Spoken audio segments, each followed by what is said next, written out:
Bonjour ou bonsoir, peuple de Dieu. C'est comme d'habitude, votre servante Prisca qui vous parle cet après-midi. Je vais vous demander de liker, de partager, de vous abonner et d'activer la cloche de notification. Alors, cet après-midi, je vais vous parler du fait de savoir pourquoi nous allons à l'église. Cette vidéo, je l'ai à cœur parce que j'entends énormément de gens sur les réseaux sociaux dénoncer l'église. Mais je crois qu'il faut faire la différence entre dénoncer les mauvais serviteurs et dénoncer ce qui se fait dans l'église. Et je parle bien sûr d'une véritable église, église bâtiment. Oui, pourquoi je dis église bâtiment? C'est parce qu'il y a l'église, notre corps, qui est le temple de Jésus-Christ de Nazareth, nos différents corps. Et ça, c'est l'intérieur, l'église interne. Et il y a aussi l'église bâtiment, qui est donc l'église extérieure. On l'appelle église car c'est le rassemblement, en fait, de tous nos différents corps qui forment donc cette... Donc, quand on se rassemble, en fait, on forme une église. Toutes nos églises unies forment une église forte. Pour la plupart des chrétiens, on a tendance à se réunir le dimanche. Mais le jour n'a pas véritablement d'importance. C'est un jour parmi tant d'autres. Il est choisi pour permettre à la plupart de se rassembler, car c'est le jour où on ne travaille pas, c'est le jour du repos. Et la Bible dit en Genèse 2, verset 3, que le septième jour, Dieu s'est reposé et il a sanctifié ce jour. Ce qui signifie en fait qu'il a rendu ce jour saint.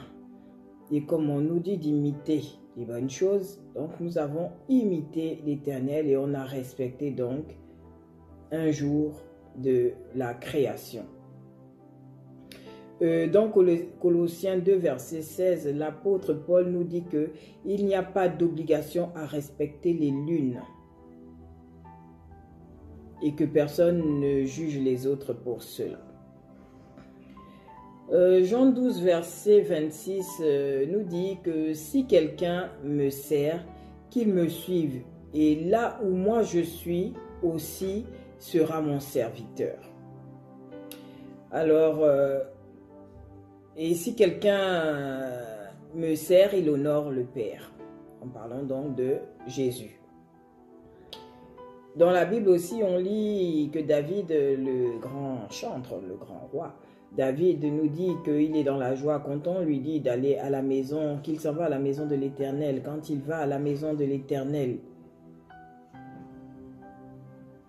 c'est-à-dire qu'il y a donc une maison de l'Éternel. Oui, l'Éternel est omnipotent, omniprésent, omniscient. Il est partout. Il est chez toi, il est chez moi.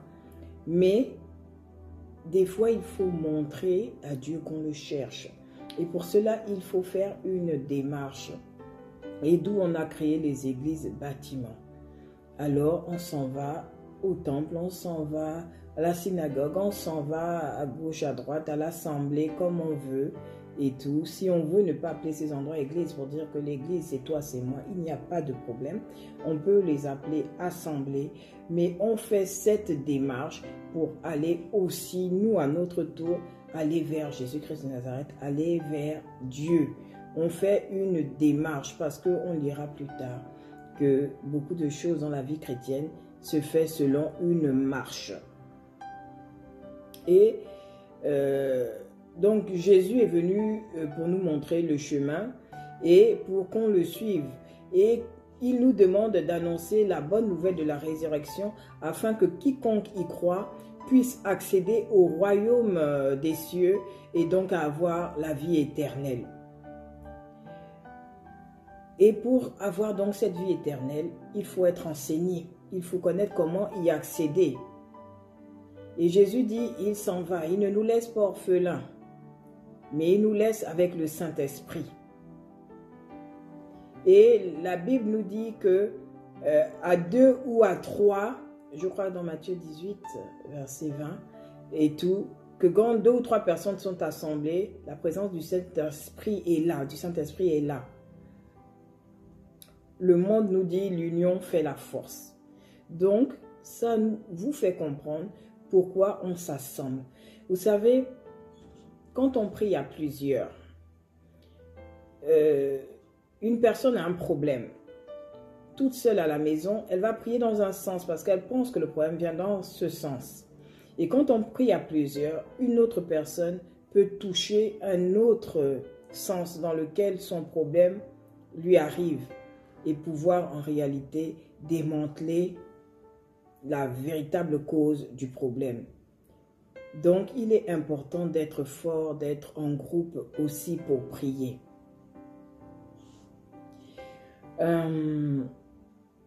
Est-ce que je vais prendre encore? La Bible dit en Deutéronome 32, verset 30, que 1 poursuit 1000 et 2 mettent en fuite 10 000. Donc, on est véritablement plus fort à plusieurs que seul. C'est pour ça que Dieu lui-même n'a jamais laissé Adam et Ève seuls, n'a jamais laissé Abraham seul, Moïse seul, Noé seul. Donc, il faut que vous compreniez la puissance du rassemblement pour comprendre pourquoi l'église bâtiment existe déjà. On peut aussi constater dans la Bible que Jésus parle beaucoup aux foules. Il enseigne les foules. Et c'est l'église primitive, donc c'est ce temps où Jésus parlait aux foules. Et si nous, on doit imiter le Christ, il faut alors qu'on parle à ces foules. Mais aujourd'hui, on ne peut pas se lever et puis se mettre à crier dans les rues avec des mégaphones pour parler aux foules. Et les foules en question étaient attentives à Jésus, donc c'est pas parler dans le vide à celui qui passe. Non, ce sont des gens qui s'arrêtaient pour écouter Jésus. D'où aujourd'hui, nous, on est obligés de louer des salles, de faire des séminaires. Parce que ce sont ces séminaires-là que Jésus faisait en fait, mais adaptés à son époque. Éphésiens 5, verset 1 dit que « Dites-vous des psaumes, des hymnes et des cantiques spirituels. Chantez et célébrez de tout votre cœur les louanges du Seigneur. » Donc, vous voyez que la Bible même nous dit, elle ne dit pas chantez tout seul, dites-vous. Donc, il y a un endroit où on est ensemble et on va partager des psaumes, des hymnes, des cantiques spirituels bien sûr. Et on va célébrer l'Éternel des armées. On ne nous dit pas danser comme des malades. Parce que moi, je comprends aujourd'hui ceux qui dénoncent les églises. Parce qu'il y a eu tellement de malfaçons, de contrefaçons de l'église. Et il faut dénoncer cela. Oui, aujourd'hui, on va à l'église et les gens dansent comme s'ils sont en boîte de nuit. Non, si tu veux aller en boîte de nuit, mon frère, ma soeur, vas-y.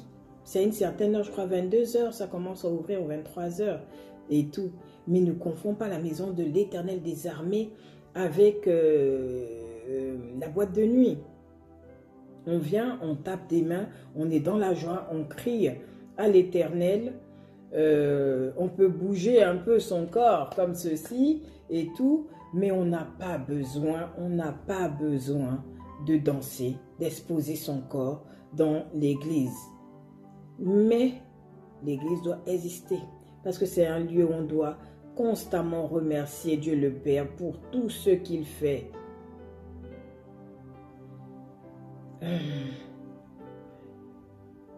Donc, quand on entend « dites-vous », on peut comprendre qu'il s'agit alors d'être ensemble pour louer l'Éternel. Il faut aussi savoir qu'on peut louer l'Éternel, par exemple, à notre domicile. On peut louer l'Éternel à nos lieux d'habitation. Il n'y a pas d'interdiction pour le faire. Le seul problème, c'est être enseigné. Et pour être enseigné, on ne peut pas être enseigné à la maison. à part si le mari est un véritable serviteur de Dieu, celui qui enseignera véritablement la parole. Mais si on n'a pas un serviteur de Dieu à nos côtés, il faut aller dans un lieu pour être enseigné. Même quand on se baptise, on ne nous dit pas baptisez-vous et dormez, baptisez-vous, soyez enseignés par la suite pour pouvoir faire à votre tour des nations, des disciples. Oui, la première église, c'est la maison. Celle avec Adam et Ève, c'est la famille. Il ne faut pas l'oublier. Mais ça ne veut pas dire que quand on fonctionne en famille, on ne peut pas fonctionner avec le reste du monde. Puisqu'on doit s'aimer les uns les autres, on ne peut pas vouloir que le bonheur de sa famille, qu'enseigner notre famille et que cet enseignement ne touche pas les autres. Il faut aussi savoir que la quantité de l'assemblée dépend de l'appel de tout un chacun. Tout le monde n'a pas le même appel que Jésus. Et on ne peut pas enseigner si on n'a pas d'appel. Voilà pourquoi aujourd'hui on se retrouve dans des églises de perdition, dans des églises de luxure, dans des églises qui ne prêchent que la prospérité. Parce que les hommes de Dieu en question n'ont pas eu d'appel. Et ils ne savent pas qu'en réalité Jésus n'est pas venu pour nous donner la prospérité, mais il est venu pour nous demander la repentance, pour nous demander d'avoir la compréhension de l'accès au royaume des cieux, pour nous demander de nous aimer les uns les autres, de nous pardonner. Voilà le pourquoi de la venue de Jésus. Restaurer les pauvres et les malheureux. Donc, comme je disais, Jésus parle beaucoup aux foules, d'où on est aujourd'hui obligé de prendre des salles, parce que même quand tu veux exercer dans ta maison, un certain nombre, ça devient excessif. On n'a pas de toit ouvert où on peut monter et prier à 120 peut-être comme il est écrit dans la Bible, comme dans la Bible. Et tout, donc, voici d'où vient la location des salles. Ce n'est pas un mal de prier en groupe. Et je vais encore vous le prouver en Acte 2, verset 1. La Bible nous dit que quand le Saint-Esprit vient, les disciples étaient tous assemblés dans le même lieu. Qu'est-ce que les disciples faisaient? Ils étaient en train de prier. Et la Bible nous dit dans le même Acte 2 que les disciples se réunissaient tous les jours. Pas pour bavarder du temps qu'ils faisaient. Non, c'était des réunions de prière. Ils faisaient aussi une communion fraternelle. Vous voyez, au verset 41, Acte 2. Dit que le jour de la Pentecôte, il y avait Pierre qui enseignait et que comment on appelle ça, les disciples, en fait, plutôt le jour de la Pentecôte, les disciples vont enseigner et ils vont impacter jusqu'à 3000 âmes ce même jour. Et Matthieu 28, verset 19 à 20, nous dit que Jésus nous recommande de faire des disciples et de faire de toutes les nations des disciples. Est-ce que je peux faire des disciples en restant assis dans mon fauteuil à la maison? Non, il faut que j'aille, que j'apprenne comment je peux convaincre les autres, comment je peux convertir les autres. Et après, je pourrai voler à mon tour. Mais l'endroit où je vais aller recevoir cet enseignement et tout, c'est l'église. C'est vrai que à la maison, je dois toujours garder une relation avec Dieu. Et ça, je vous encourage à le faire. Cette période de Corona aussi nous a permis de le faire. Il faut connaître personnellement ce que dit la parole de Dieu. Il faut connaître personnellement, discerner cette parole et savoir ce que Dieu nous dit dans un verset biblique. À nous, pas obligatoirement ce qu'il dit aux autres. Au verset 42 de Matthieu 28, il dit que les apôtres persévéraient dans l'enseignement, dans la fraction du pain, dans la communion fraternelle et dans les prières. Donc on comprend que si tu as accepté Jésus-Christ de Nazareth, si tu es disciple de Jésus comme ses apôtres, tu dois persévérer pour être enseigné par des gens établis. Persévérer pour communier, pour prier, partager avec des frères.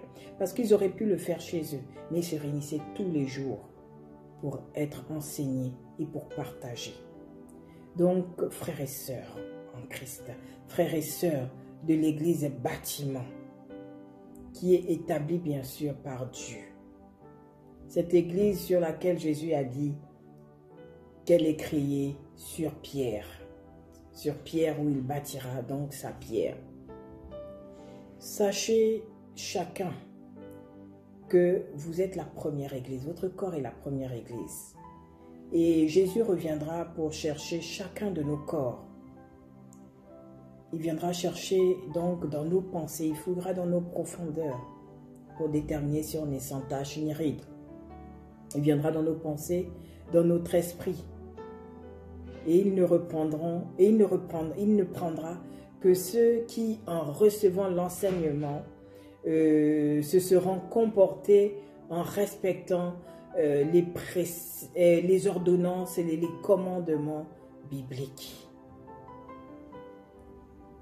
On ne peut pas savoir le comportement à adopter en tout temps sans laisser quelqu'un nous apprendre quel est ce comportement. C'est comme si on disait qu'on allait maîtriser la comptabilité sans même, sans même faire un seul jour un cours de compta.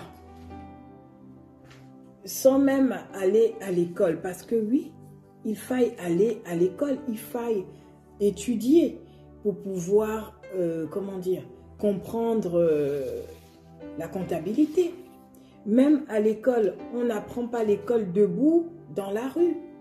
Pour apprendre, pour faire nos études, on est obligé d'aller dans un lieu. Alors pourquoi on va mépriser l'enseignement de la parole de Dieu, celui qui est tout puissant, celui qui nous a permis d'avoir des lieux pour être enseignés pour la vie de tous les jours?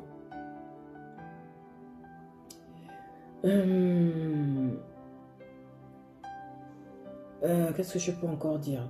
Donc, je vais aussi, appuyer.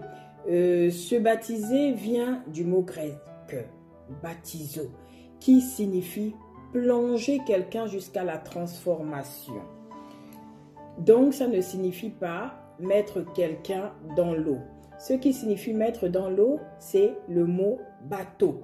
Le problème en français, baptizo et bateau s'écrivent d'une seule façon, baptême. Donc, quand dans la Bible, on dit baptisez-les, c'est à la fois, d'abord, les enseigner jusqu'à la transformation, les plonger dans l'eau et les continuer à les enseigner pour qu'ils puissent maintenant devenir à leur tour des disciples. Et pour cela, il faut aller donc quelque part. Il faut se déplacer pour aller faire des nations, des disciples. Il faut aller aussi quelque part pour être d'abord enseigné. On ne peut pas rester sur place. Dans la vie chrétienne, il y a toujours eu une marche, si vous regardez, et cette marche pour rencontrer Dieu. Jésus a marché, il est allé dans le désert. Moïse a marché, il est allé dans le désert. Comment il s'appelle? Abraham a marché, il est allé dans le désert.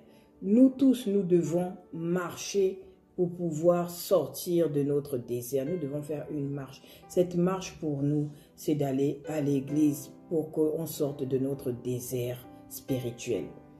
Psaume 133 nous dit, il est doux et agréable pour des frères et sœurs de demeurer ensemble. Vous voyez, on doit demeurer ensemble. Il faut un lieu où on demeure ensemble. C'est simplement ce lieu que les gens ont appelé église bâtiment.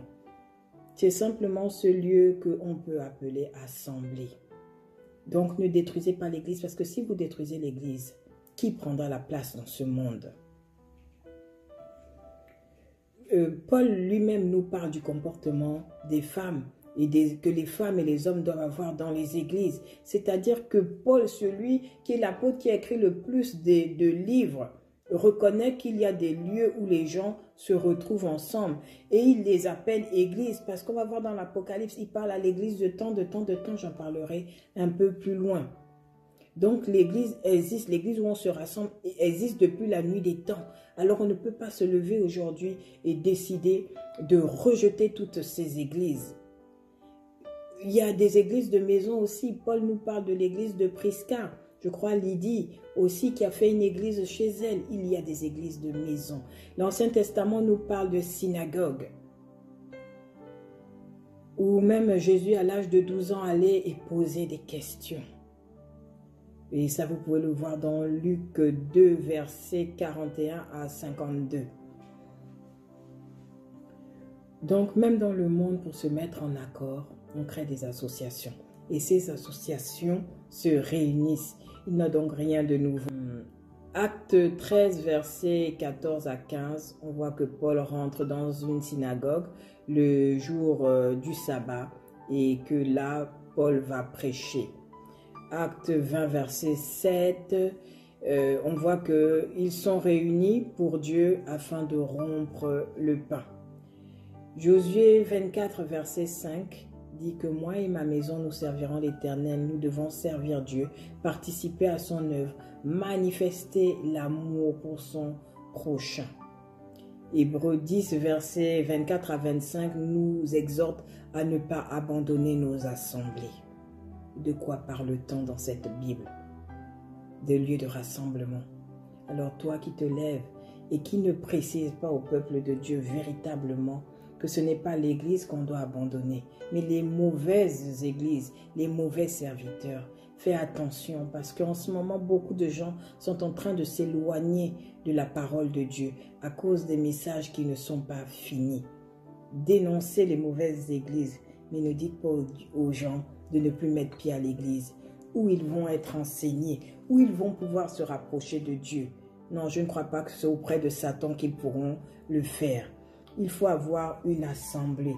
Il faut, et j'insiste sur cela, Dieu nous appelle quelque part. Et quand on quitte un lieu, il faut quitter un lieu pas pour de mauvaises raisons. Il faut aller dans des lieux vrais, des lieux qui dénoncent toutes les pratiques contraires à celles que Jésus-Christ nous a données pour ôter les ténèbres au milieu de la lumière. Il faut être vrai et déclarer la vérité qui a franchi. Il faut aller dans des églises où seul Jésus-Christ est la star et non pas les hommes. Il faut laisser les serviteurs toucher les différentes personnes. À Ninive, Jonas va toucher les païens. Jésus, avec l'histoire de la Samaritaine, va toucher les non-juifs. Vous voyez, l'Église est censée manifester la puissance de Dieu. À la Pentecôte, par sa puissance divine, par la puissance du Saint-Esprit, Dieu a installé sa puissance dans l'Église. Parce que 3000 âmes, il a fallu les suivre. Et là, le rassemblement de ces âmes a été suivi en Église. Donc, moi, personnellement, je pense que par mon sacrifice du dimanche, je lève un autel pour mon Dieu, de manière à ce que quand je voudrais lui demander quelque chose, il puisse regarder à mon sacrifice. Seigneur, regarde, Seigneur, comment tous les dimanches de ma vie, Seigneur, je te les ai offerts.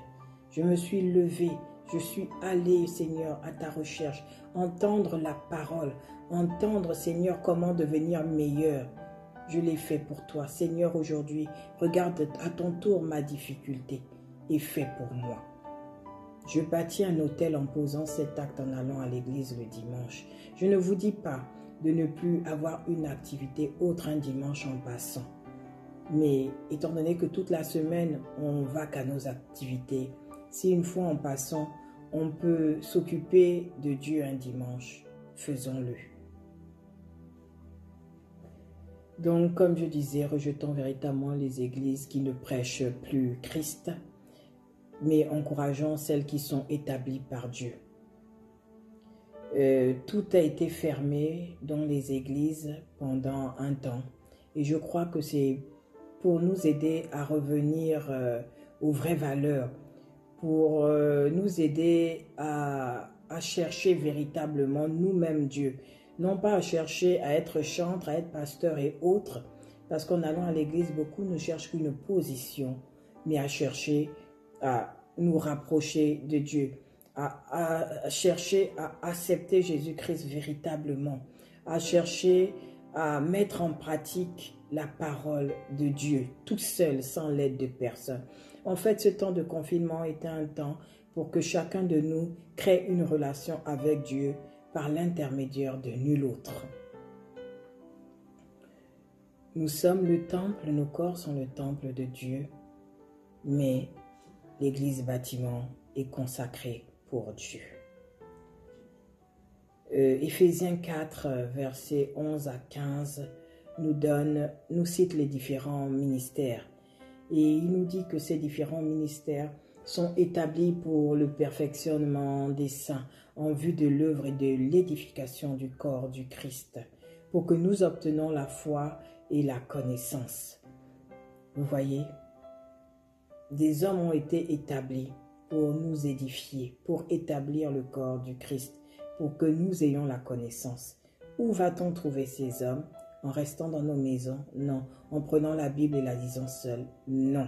Il y a des gens qui lisent la Bible depuis des années, qui n'arrivent pas à lire entre les lignes, qui ont besoin d'aide. Encourageons-les à aller vers ces gens établis en Éphésiens 4 par Dieu lui-même, afin qu'ils puissent obtenir la foi et la connaissance, et qu'ils puissent à leur tour faire des nations des disciples s'ils ont été appelés à ce ministère. Matthieu 28, verset 19 à 1. J'insiste sur ce passage qui dit de baptiser et d'enseigner.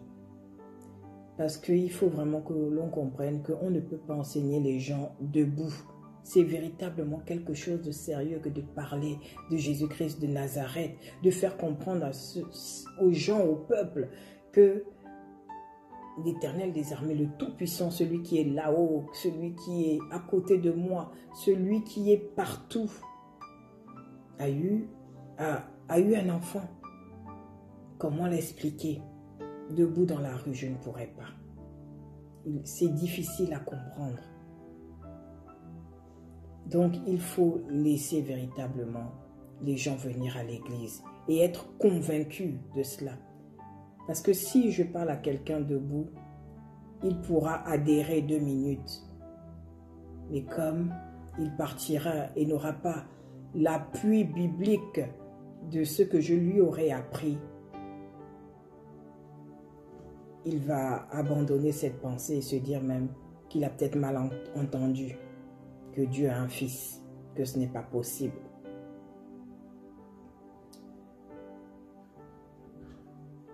Alors, je voudrais qu'on donne de la valeur à Dieu. Je ne voudrais pas qu'on dévie, je voudrais vraiment que l'on reste accroché quand même au fonctionnement de l'église primitive. L'église primitive ne nous parle pas de danse exhibitionniste. Comme je disais tout à l'heure, on peut battre les mains, se pencher légèrement de droite à gauche, mais rien ne nous oblige à danser comme David pour manifester notre joie et à nous déshabiller. Ce que David a fait, on n'est pas obligé de le faire. Personne aussi ne nous a dit que Jésus s'est levé au milieu des foules et avec une chaise particulière. Non, il était au milieu et il parlait dans toute son humilité. Alors nous, aujourd'hui, je comprendrais que quelqu'un se lève pour aller à son pupitre, au pupitre, pour parler et qu'il aille ensuite se rasseoir dans le peuple sans avoir une chaise particulière, parce qu'il n'a pas à être élevé, mais seul Jésus doit être élevé à ce moment. On n'a pas besoin de le voir après qu'il ait enseigné, il peut s'asseoir avec tout le monde. Dieu est amour, Dieu est humilité, Dieu est dans le partage. C'est pour ça que tu ne peux pas partager en restant seul. Il demande à Adam et Ève de se multiplier, de ne pas rester à deux. Il leur a donné un enseignement à maintenir, une parole qu'ils doivent garder, à laquelle ils doivent obéir. Et quand ils vont se multiplier, ils doivent enseigner cette parole. Ils doivent assujettir, entraîner les autres à assujettir cette terre. Et pour cela, il faut se multiplier. Donc Dieu ne nous encourage pas à rester à deux. Et il fait la même chose avec Abraham, à qui il va donner un nombre d'enfants inconsidérable, autant que les étoiles, des enfants de foi, comme leur Père. Donc on voit que Dieu a toujours sollicité des groupes pour sa gloire. Noé même n'est pas sauvé tout seul. À Moïse, qu'il prend seul en Égypte, il donne tout un peuple. On ne peut pas parler contre l'Église, sinon c'est-à-dire qu'on fait la publicité du diable. On ne peut pas du moins interdire aux gens d'aller à l'Église, c'est faire la publicité du diable. Et si plus personne enferme les églises pour ceux qui veulent cela, qui célèbrent que les églises n'ouvrent plus, si plus personne ne parle de Dieu, est-ce qu'on sait à qui on va livrer ce monde? Vous savez que la nature a horreur du vide. Il faut qu'on parle constamment de Dieu autour de nous. Il faut qu'autour de nous, on répande les versets bibliques. Alors, par ce message, je vous ai prouvé en tout cas que Jésus, les apôtres, l'Ancien Testament, ont tous mis pied dans des lieux de prière, se sont retrouvés dans des rassemblements. Alors je voudrais nous encourager à y aller, à continuer à y aller, à faire attention dans l'église où on va, c'est surtout cela. Je voudrais aussi vous dire que oui, certains aujourd'hui vont dans des, comment on appelle ça, vont à l'hôpital. Pourtant, il y a eu des erreurs médicales, mais on n'encourage personne à fermer tous les hôpitaux. Il y a eu des cas de pédophilie dans les écoles, mais on n'encourage pas à fermer les écoles. N'encourageons donc personne à fermer les églises. Encourageons peut-être plus d'églises de maison pour qu'on reste peut-être dans la vérité, parce que plus on est grand, plus on se perd, j'ai l'impression. On s'enorgueillit. Peut-être c'est vrai qu'il faut encourager des églises de maison. Mais n'oubliez pas que Paul lui-même va parler à l'église de Corinthe, d'Éphèse, de Smyrne, d'Asie, de Sardes, de Philadelphie, à l'église de Laodicée. Il parle aussi aux anges de ces églises. Il parle alors aux têtes de ces églises. Vous savez, l'église doit se solidifier. L'église doit cesser de se perdre dans des combats inutiles. On se combat les uns les autres pour un foulard, pour une femme qui ne doit pas prêcher. Mais en réalité, c'est Satan qui nous distrait. Parce que quand chacun va dire une femme doit porter le foulard, une femme ne doit pas prêcher, et au lieu de laisser la Bible que nous, hommes de Dieu, moi je ne suis qu'une croyante, mais les hommes de Dieu qui disent avoir la parole ont lu dans la Bible qu'il est écrit que c'est le Saint-Esprit qui convainc. Alors à partir du moment où on a lâché le message, pourquoi ne laissons-nous pas le Saint-Esprit convaincre, mais nous menons le combat à la place du Saint-Esprit. Et on est distrait et Satan prend toute la place. Ne restez pas à la maison, parce que ce confort, en fait, c'est un esprit que Satan dilue. Et c'est un esprit que Satan propage plutôt pour diluer la puissance de Dieu. Un esprit de confort. Et comme on aime le confort, on aime entendre celui qui dit « ne partez plus à l'église ». Mais toi, véritablement, si tu lis la Bible et tu ne laisses pas les gens te dire ce qui est écrit dans la Bible, si tu lis la Bible, tu reprends tous les passages que je t'ai donnés, tu verras que la Bible est dans les Écritures, l'Église est dans les Écritures. Va simplement à la maison de l'Éternel avec le discernement pour ne pas aller à celle qui glorifie le nom de Satan. Même l'offrande est biblique, parce que j'explique pourquoi aujourd'hui beaucoup de gens dénoncent tout, donc j'ai envie de toucher un peu à tous ces points. l'offrande est biblique.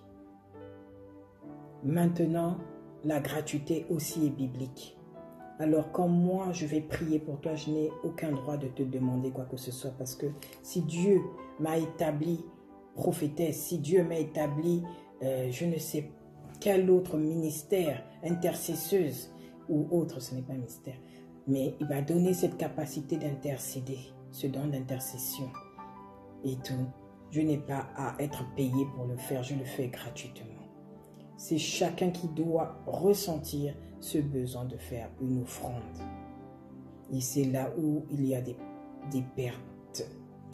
La perdition dans l'Église s'installe à tous les niveaux. Parce qu'on veut maintenant demander, alors que Dieu nous a donné ses dons gratuitement. Oui, l'Église existe. Les offrandes existent. C'est la manière de faire qui n'est pas bonne. Dans une église, on peut devoir payer un loyer. On est nombreux, on a pris une salle, il faut qu'on paye un loyer. Qu'on se dise franchement en réunion qu'il faille payer le loyer de l'église. Mais ne demandons pas aux gens leur salaire et ne leur imposons pas un montant fixe, ne connaissant pas leurs problèmes et en leur disant que c'est pour Jésus-Christ et qu'ils les auront au centuple ce qu'ils donneront. Ils multiplieront leur argent. Non. Pas de fourberie dans l'Église. L'Église est une nation d'abord. Israël est l'image futuriste de l'Église. L'Église, c'est le peuple de Dieu, le peuple saint. Ce peuple qui viendra chercher. Il identifie son Église en 1 Pierre 2, versets 8 à 10. Quand il dit que l'Église ne se compose plus en gros d'une race précise, mais elle est formée par une race constituée de tous ceux qui croient en la parole. Il dit que c'est une race d'élus, un sacerdoce royal. Si tu es en Christ, tu dois aimer la communion fraternelle. Tu dois aimer ton prochain, tu ne dois pas le fuir. Quand tu te retrouves seul, jamais en communion fraternelle, sache que tu n'es pas en Christ. Il y a un esprit qui te manipule et qui t'empêche d'aimer la communion fraternelle, d'aimer tes frères et tes sœurs. Tu les juges et tu t'éloignes d'eux. Mais qui es-tu pour t'éloigner de la parole de Dieu? Sache que plus on se nourrit et plus on active le Saint-Esprit en nous. C'est un peu comme les 5 vierges et leurs lampes. Il fallait activer la lampe. Il fallait l'entretenir. On s'associe en fait, c'est pour accomplir simplement la volonté de Dieu.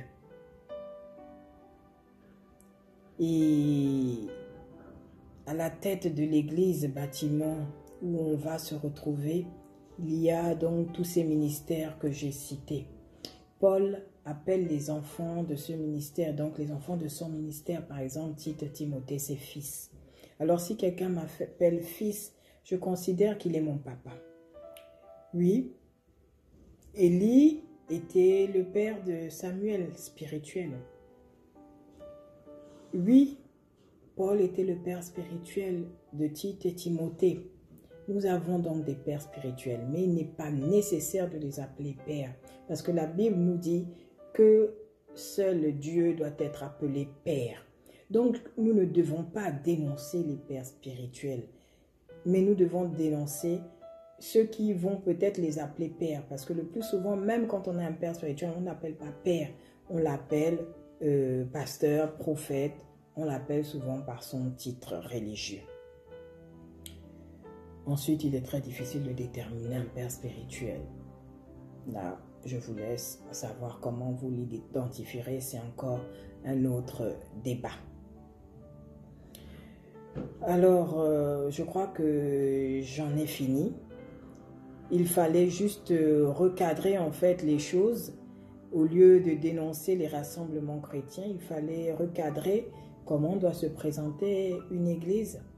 Pas de grandes chaises pour le pasteur, beaucoup d'humilité. On n'a même pas besoin d'avoir un groupe de chantres. On peut laisser le Saint-Esprit se manifester au milieu de nous et que quelqu'un lève la voix et qu'il adore Jésus et qu'on le suive ensemble. Alors, en disant le passage de Matthieu 16, verset 18, tu es pierre et sur cette pierre, je bâtirai mon église. Et le royaume et les portes voilà, du séjour des morts ne prévaudront point sur cette église. Alors, sachez que même la délivrance, on la trouve dans l'église. C'est en allant à l'église que tu seras libéré, en entendant la parole que tu seras sauvé. Aller à l'église nous éloignera de la mort qui se trouve à l'extérieur et qui se trouve peut-être dans nos corps à cause des malédictions familiales et autres, d'une maladie. Je finirai là. Soyez bénis. On se retrouve à l'église, mais bien sûr sans excès. Pensez aussi à vous retrouver des week-ends en famille. Soyez bénis, peuple de Dieu. À la prochaine. J'espère que mon message convaincra certaines personnes qui ont pris la décision par erreur de rester définitivement à la maison. Partez à l'église et ayez juste le discernement.